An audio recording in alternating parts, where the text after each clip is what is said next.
নমস্কার, সকলকে আমার ইউটিউব চ্যানেলে আসার জন্য অসংখ্য ধন্যবাদ।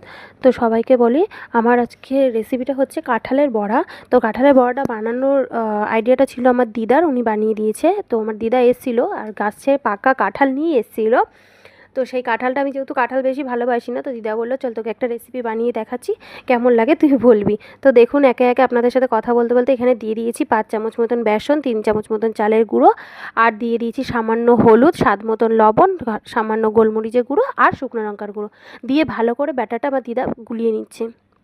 দেখুন, ব্যাটারটা একদম স্মুথ গুলিয়েছে, একটুও কিন্তু ছাড়া ছাড়া বা দলা দলা মতন কিছু নেই, একদম স্মুথলি এরকম একটা ব্যাটার তৈরি করে নিতে হবে।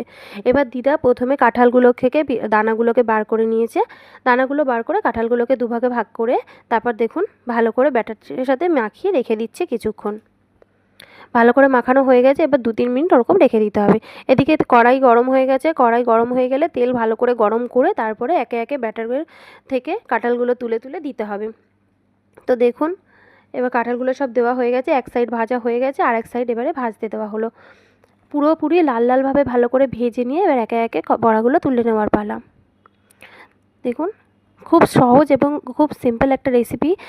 আপনারা সত্যি এটা চান তো বানিয়ে দেখতে পারেন। আপনারা যারা কাঁঠাল খেতে পছন্দ করে না তাদেরও অনেক ভালো লাগবে আশা করি। তো দেখুন, একে একে সব কাঁঠালগুলো দিয়ে দিচ্ছি, আবারও কিছুটা কাঁঠাল দিয়ে আবারও এপিট ওপিট ভালো করে লাল লাল করে ভেজে নিতে হবে। এই কাঁঠালের বড়াগুলো না ভিতরটা যেমন জুসি ছিল, বাইরেটা সেমনি মুচমুচে ছিল, খেতে কিন্তু খুবই ভালো লাগছিলো। আপনারা একবার ট্রাই করে আমাকে অবশ্যই জানাবেন কেমন লাগলো আজকের রেসিপিটা, আমাকে অবশ্যই বলবেন।